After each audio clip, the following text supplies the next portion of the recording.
আজকের ব্লগটা একেবারে ভোরবেলা থেকে শুরু করেছি। দিনের শুরুটা আল্লাহর নাম নিয়ে শুরু করলে দিনটা এত ভালো যায়, আলহামদুলিল্লাহ। আসসালামু আলাইকুম ভিউয়ার্স, কেমন আছেন সবাই? আলহামদুলিল্লাহ আমি ভালো আছি। আশা রাখছি যে যেখান থেকে আজকের আমার এই ব্লগটি দেখছেন সবাই ভালো আছেন, সুস্থ আছেন এবং নিরাপদে আছেন। নামাজ পড়ে দেখলাম বাইরে বেশ আলো হয়ে গিয়েছিল, তো সেই সময় বারান্দায় বসে বেশ খানিকটা আমার গাছকে সময় দিয়েছিলাম। আমি প্রতিদিন সকালবেলা ঘুম থেকে ওঠার পরে সানস্ক্রিন দিয়ে তারপরে রান্নাঘরে প্রবেশ করি। সবসময় তো আপনাদের সাথে এই জিনিসটা শেয়ার করা হয় না, আর রিসেন্টলি এই সানস্ক্রিনটা আমি ইউজ করছি। তো ভাবলাম আজ যখন নতুন করে ওপেন করব আপনাদের সাথে শেয়ার করে ফেলি।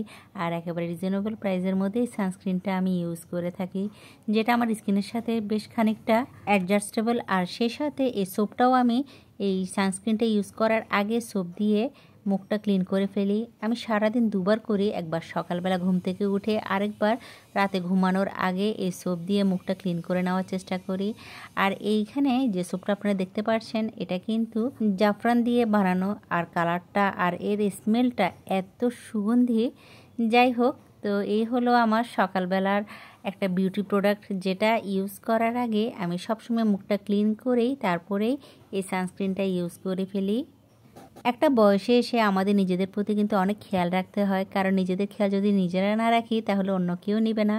আমাদের সংসারটাকে তো আমরা সব সময় সাজুগুজু করে রাখি, সেই সাথে সাথে নিজের যত্নও কিন্তু রাখা উচিত। কারণ নিজের যত্নটা যদি আপনি সুন্দর করে রাখতে পারেন তারপরেই তো আপনি আপনার সংসারটাকে সুন্দর করে গুছিয়ে রাখতে পারবেন। বয়সের সাথে সাথে আমাদের স্কিনের উপরে বেশ খানিকটা বলিরেখা, তার উপরে স্কিনে অনেক দাগ বসে যায়। তো সেজন্য কিন্তু অনেক সচেতন থাকতে হয় আমাদের নারীদের। অনেকে হয়তো সচেতন থাকেন, আর অনেকে হয়তো সংসারের চাপে, ছেলেদের পড়ালেখার চাপে অনেকে নিজের প্রতি যে একটা খেয়াল করা সেটা কিন্তু ভুলে যায়। আমিও মাঝে মাঝে ভুলে যাই, তবে মাঝে মাঝে চেষ্টা করি এত ব্যস্ততার মাঝেও নিজেকে একটু সময় দিতে চেষ্টা করি। সব সময় তো আর ঘর সংসারের কাজ করার সময় সাজুগুজু করে কাজ করা সম্ভব হয় না, তবে সকালবেলার এই জিনিসটা কিন্তু আমি মেনটেন করার চেষ্টা করি। তো এখনও রান্নাঘরে প্রবেশ করিনি, তো ভাবলাম তার আগেই আমার গাছে একটু পানি দিয়ে দিই, কারণ এই গাছগুলো বেশ কিছুদিন ধরে বারান্দায় রেখেছিলাম। এত বৃষ্টির পানি পড়েছিল, বেশি তেমন একটা যত্ন নেওয়ার প্রয়োজন হয়নি, তো 2 দিন রেখে আবার নিয়ে এসেছি আমার ঘরে। তবে এই যে ঝিঝি প্ল্যান্টটা আছে এটার উপরে এত ধুলোবালি পড়েছিল, কেন জানি পানি দেওয়ার পরেও এর ময়লাটা যাচ্ছিল না। তো ভাবলাম টিস্যু দিয়ে একটু মুছে ফেলি। আর আমার বেডরুমের এই কর্নারটা তো আমার বেশ পছন্দ, তো সেজন্য একটু সুন্দর করে সবসময় একটু গুছিয়ে রাখার চেষ্টা করি। আর ধুলোবালি তো আছেই, সে তো আমার সাথে দিব্যি লড়াই করে চলছে, আর আমিও তাকে কিন্তু কোনোভাবে জিততে দিই না। আমি চেষ্টা করি এত ধুলোবালির মধ্যেও আমার শখের জিনিসগুলোকে সবসময় যেন আমি পরিপাটি করে গুছিয়ে রাখি। তো রিসেন্টলি কেনা আমার এই সুন্দর মিররটার উপরেও কিন্তু অনেক ধুলোবালি পড়েছিল, তো ভাবলাম আজ যখন সব কিছু ক্লিন করছি একটু হালকা পাতলাভাবেই ক্লিন করে ফেলি। তো এই জিনিসটা তো সকালবেলা প্রায় করা হয় না, তো আজ যখন করছি সুন্দর করে সব কিছু একটু পরিপাটি করে গুছিয়ে রাখছি। এদিক দিয়ে যখন সব কিছু পরিষ্কার করছি হঠাৎ করে আমার ড্রেসিং টেবিলের মধ্যে চোখ পড়লো। আমার ড্রেসিং টেবিলের মাঝে যে গোলাপ ফুলের পাতাবাহারটা আছে সেটার মধ্যেও খেয়াল করলাম অনেক ধুলোবালি পড়েছিল, তো সেটাও একটু ভালোভাবে মুছে নিচ্ছি। কারণ মাঝে মাঝে যখন আমি আপনাদের সাথে এই জিনিসগুলো একটু শেয়ার করি তখন ধুলোবালি দেখলে মাথাটা পুরোই গরম হয়ে যায়। এদিক দিয়ে প্রিভিয়াস ব্লগে আমি পোলাও রান্না করেছি যে হাঁড়িটাতে, সেটা নিয়ে কিন্তু অনেক আপুদের অনেক কমেন্ট এসেছিল, তো তারই কিছু প্রশ্নের আনসার দিচ্ছি। আমার এই হাঁড়িটার কত সিএম এবং এর প্রাইস কত? এই হাঁড়িটি আমি দীর্ঘ 2 বছর আগে কিনেছিলাম। এটার কিন্তু 3টা সেট আছে, তবে আমি মিডিয়াম সাইজটাই নিয়েছি। আর এটা 30 সেন্টিমিটার, আর এর ঢাকনাটা হলো এটি। তবে এটি নয়, আমি যখন এটা কিনেছিলাম তার একদিন পরে আমি আমার নিজের ভুলের কারণে এর ঢাকনাটা আমি ভেঙে ফেলেছিলাম। তো 1 বছর পরে ঢাকনাটা আমি ফিরে পেয়েছি। দোকানদার আমাকে এটা ঢাকনা তো দিয়েছিল, তবে এটা অরিজিনাল ঢাকনা নয়। এই যে দেখুন, আমি যখন রান্না করতে যাই ঢাকনা দিয়ে তখন কিন্তু বেশ খানিকটা ফাঁক থাকে। আর এর কারণ হলো এটা কিন্তু এই হাঁড়িটার ঢাকনা নয়, এটা হলো অন্য চারকোনা যে এমজিসির যে ঢাকনাগুলো আছে সেটাই উনি অ্যাডজাস্ট করে দিয়েছিল। অরিজিনাল এই হাঁড়িটার ঢাকনাটা আমি পাইনি। তো এটা হলো জিও কোম্পানির, আপনাদেরকে একটু ক্লোজ করে দেখিয়ে দিচ্ছি। তবে এই হাঁড়িটা এত ভালো, আজ পর্যন্ত এত রান্না করেছি আমি এর মাঝে তেমন একটা দাগ হয়নি, কোনো প্রকার এটি নষ্টও হয়নি। আর আমি সব সময় এই সকল জিনিসগুলো একটু যত্ন নেওয়ার চেষ্টা করি। তো এই হাঁড়িটার প্রাইস নিয়েছিল আমার থেকে 2000 টাকা 2 বছর আগে। আমি জানি না এখন 2 বছর পরে এটার প্রাইস কত হবে। তবে এই জিনিসটা যাদের পছন্দ হয়েছে তারা কিন্তু চোখ বন্ধ করে নিয়ে নিতে পারেন। অনেক ভালো একটি প্রোডাক্ট। বিরিয়ানি, পোলাও বা তেহেরি বা কাচ্চি যে কোনো জিনিস এখানে বা মাংস রান্না করার জন্য কিন্তু অনেক উপকারী, আর দেখতেও কিন্তু অনেক কিউট এই হাঁড়িটা। তো এদিক দিয়ে আজ হঠাৎ করে মন চাইছিল একটু মানি প্ল্যান্ট এনে একটু আর্টিফিশিয়ালভাবে সুন্দর করে একটু সাজিয়ে রাখি পানির মধ্যে। তো বারান্দা থেকে বেশ কিছু পাথরও এনে এই সুন্দর গ্লাসের মধ্যে দেওয়ার পরে এত সুন্দর লাগছিল। এর একটি কারণ হলো আমার রিসেন্টলি কেনা যে একটি টেবিল কিনেছি, সেখানের মধ্যে কর্নারেই আমি এই গাছটা রেখেছি দেখার সৌন্দর্যের জন্য, সেজন্য একটু সুন্দর করে অর্গানাইজ করে নিয়েছি। ও আবার তো বলতেই ভুলে গিয়েছি, এই কাজের মাঝে আমি আমার ছেলেদেরকে নাস্তা দিয়ে দিয়েছি, সে সাথে আমি নিজেও নাস্তা করে ফেলেছিলাম। আজ আপনাদের সাথে সেগুলো কোনো কিছুই শেয়ার করিনি। তো গতকাল রাতে আমার এই স্পাইস জারটা আমি একটু ক্লিন করে রেখেছিলাম। সকালবেলা রান্নার আগে এই কাজগুলো যদি একটু করে রাখি, রান্নার সময় তেমন একটা ঝামেলা হয় না। যেহেতু আমি এটা শ্যুট করব, সেজন্য সুন্দর করে সব কিছু একটু পরিপাটি করে স্পাইস জারটা একটু রিফিল করে ফেলছি। আর এখানে হলুদ, মরিচ, মাছের মশলা আর মাংসের মশলা আমি সবসময় রেখে দিই।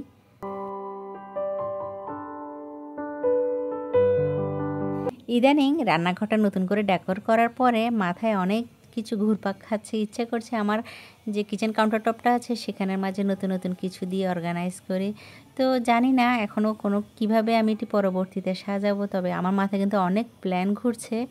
অলরেডি আমি আমার কিচেন কাউন্টার টপে সুন্দর করে গুছানোর জন্য অনেক কিছুর অর্ডার দিয়েছি, এখনও হাতের কাছে এসে পৌঁছায়নি। সময়ের সাথে সাথে আপনাদের সাথে তখন শেয়ার করে নেব। এদিক দিয়ে হলুদ, মরিচ, মশলাগুলো আমি সুন্দর করে এই স্পাইস জারের মাঝে সুন্দর করে গুছিয়ে নিচ্ছি।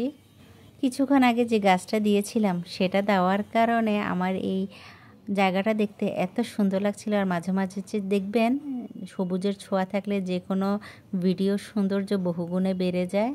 তো আমি তো জানি না এখনও পর্যন্ত কে বা কারা আমার এই ভিডিওটি কন্টিনিউ করছেন আর দেখছেন।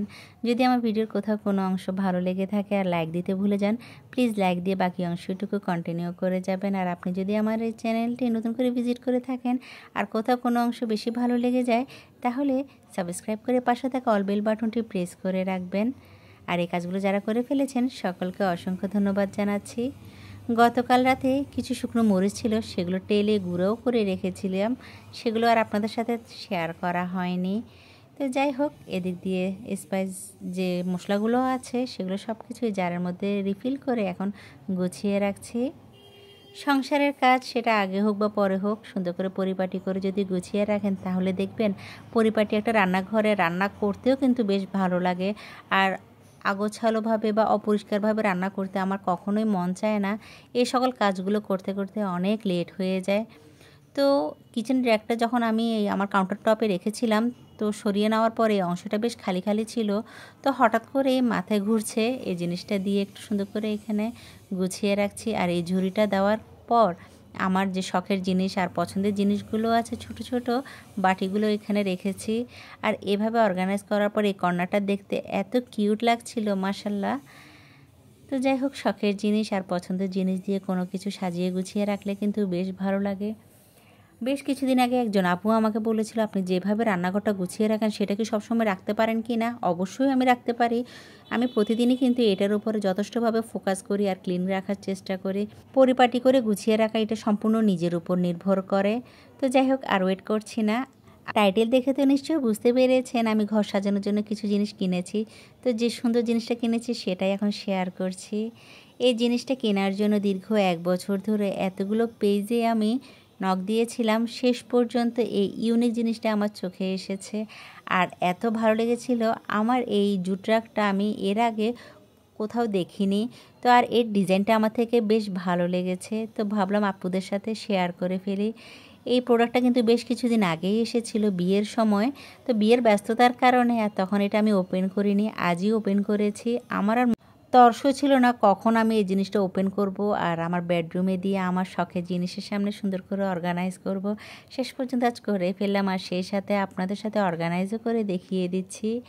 আমার এই পছন্দের জায়গায় আর শখের জায়গায় এই জিনিসটা দেওয়ার পর এত সুন্দর লাগছিল মাশাল্লাহ। তো আপনাদের থেকে কেমন লাগছে সেটাও কিন্তু অবশ্যই আমাকে কমেন্ট করে জানাবেন।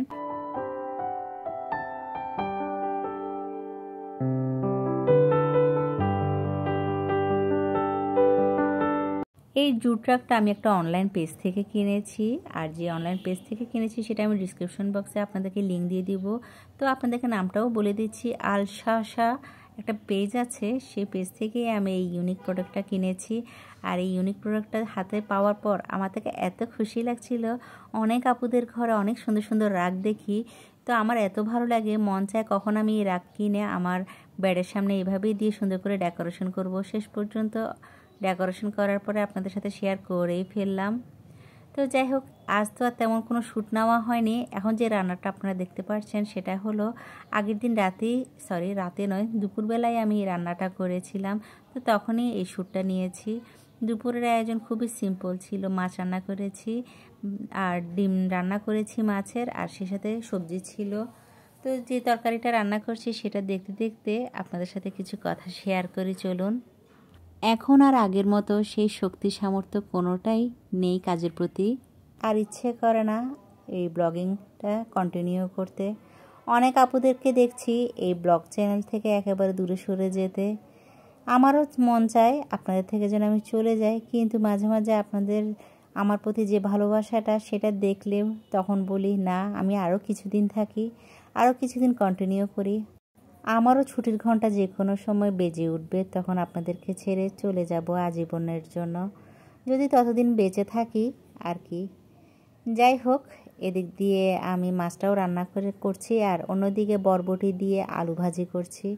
অনেক দিন ধরে একটু বরবটি দিয়ে আলু ভাজি খেতে ইচ্ছে করছিল, শেষ পর্যন্ত করে ফেলাম। আর এই তরকারিটা এত মজা হয়েছিল, এই ধরনের ভাজিগুলো চিংড়ি মাছ দিয়ে করলে বেশ ভালো লাগে খেতে।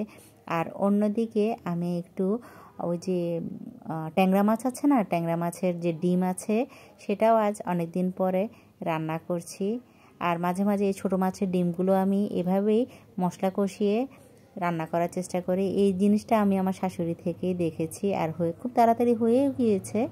আর এখন ধনিয়া পাতা দিয়ে নামিয়ে ফেলছি প্রত্যেকটা তরকারি, আর টেবিলে খাবারগুলো সার্ভ করে দিচ্ছি। তো প্রতিদিনই কিন্তু অল্প অল্প করে আমার এই ছোট সংসারটাকে আমি সাজিয়ে নিচ্ছি। অনেকে কিন্তু আমাকে জিজ্ঞেস করেছিল, আপু এটা কি আপনার ভাড়া বাসা কিনা নাকি আপনার নিজের?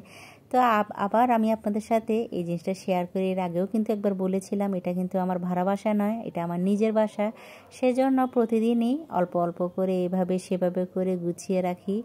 যেহেতু আমার ঘর পাল্টানোর কোনো চিন্তাই নেই, তো নিজের ঘরটাকে সবসময় একটু ইউনিকভাবে আপনাদের সামনে প্রেজেন্টেশন করার চেষ্টা করছি। এদিক দিয়ে যে তরকারিগুলো আমি রান্না করেছি সবগুলো আমি প্লেটে তুলে নিচ্ছি। তো আমি তো জানি না আমার এই আজকের ব্লগটা আপুদের ভালো লেগেছে কি না। যদি ভালো লেগে থাকে তাহলে প্লিজ আমাকে সুন্দর সুন্দর কমেন্ট করে পরবর্তী ব্লগ করার উৎসাহ বহুগুণে বাড়িয়ে দিতে পারেন। তো আজ এখানে রাখছি, দেখা হবে নেক্সট ব্লগে। সবাই ভালো থাকবেন, সুস্থ থাকবেন, আমার জন্য দোয়া করবেন। আল্লাহ হাফেজ, আসসালামু আলাইকুম।